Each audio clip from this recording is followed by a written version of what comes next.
lagi bersama saya dan Dewi Wirlando Silalahi, KKN 2020 angkatan 2016.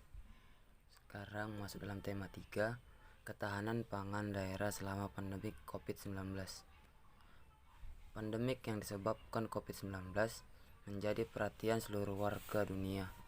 Masih belum diketahui pasti kapan pandemi ini berakhir, meskipun telah muncul berbagai skema prediksi akhir masa pandemi ini dari berbagai pakar.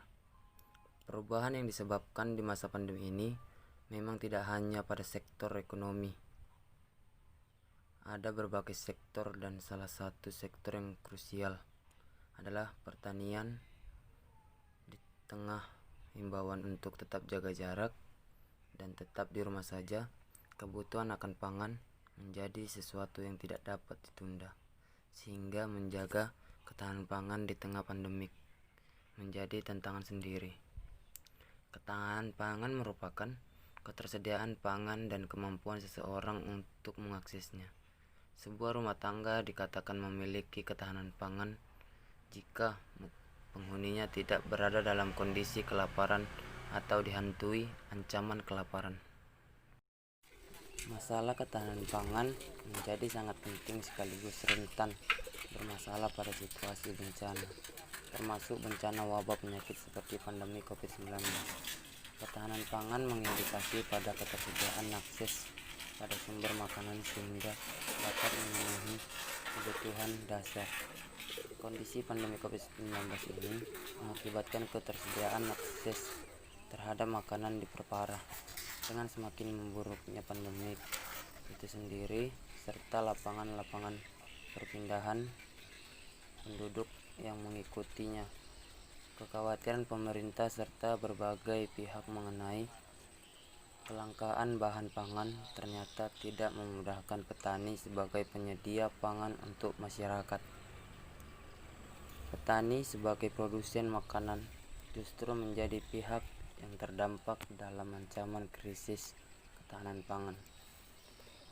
Padahal petani merupakan profesi tunggal penyedia pangan yang seharusnya mampu tetap bertahan di tengah pandemi COVID-19, seperti salah satu petani yang saya datangi.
Dan tema kami video ketiga ini kan tentang ketahanan pangan daerah selama pandemi kan.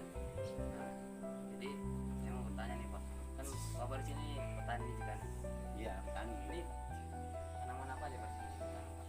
Kalau kemarin tuh ya sekarang sudah habis nih ya. Kemarin jagung, itu juga kan jagung. Sekarang tinggal cabai ya, gitu sama terong. Terongnya juga nggak jadi karena murah kan, gimana nggak tahu juga. Itu dijual atau untuk kebutuhan sendiri?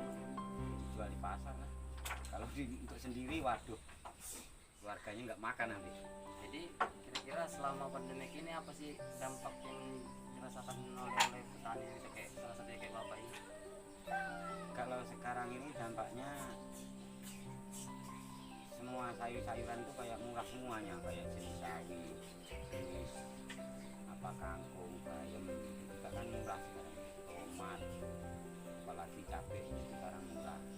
Kalau nggak seperti kemarin-kemarin, kalau kemarin itu kan sampai 50, sampai 40 kan gitu. Sekarang ini enggak ada, 25 diantaranya sampai 18.000 per kilo kalau cabai. Kalau cabai keriting itu masih 30. Ya sangat berdampak ya selama pandemi ini. Tanamannya juga nggak begitu bagus karena di sini mungkin tanahnya atau gimana sih, kurang tahu sih. Tanahnya kurang bagus. Kalau di sini memang tanahnya itu kayak apa itu, beras itu loh.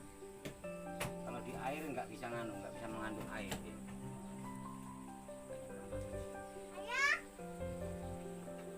Jadi sangat berdampak sekali ya.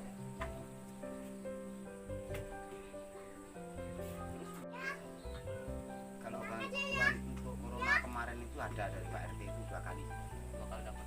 Ya. Bantuan donasi ya. Mungkin bisa kita lihat Pak kondisi-kondisi kayak mana tanaman-tanaman yang di sana Pak.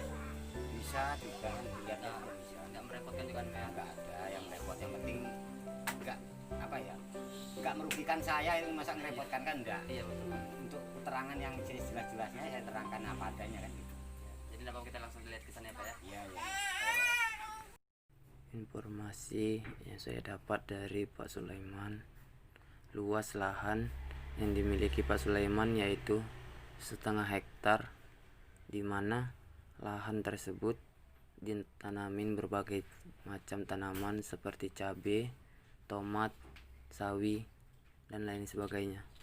Beberapa kali Pak Sulaiman pernah mengalami kegagalan panen dikarenakan cuaca yang tidak bagus dan tanah yang kurang mendukung. Selain itu, Pak Sulaiman juga mengeluh karena turunnya harga sayuran di pasar, di mana harga jual tersebut tidak mampu memenuhi modal di awal penanaman. Menurutnya turunnya harga sayuran di pasaran yaitu karena dampak dari pandemi COVID-19. Pak Sulaiman juga berharap pandemi ini segera berakhir agar semua kembali seperti biasa.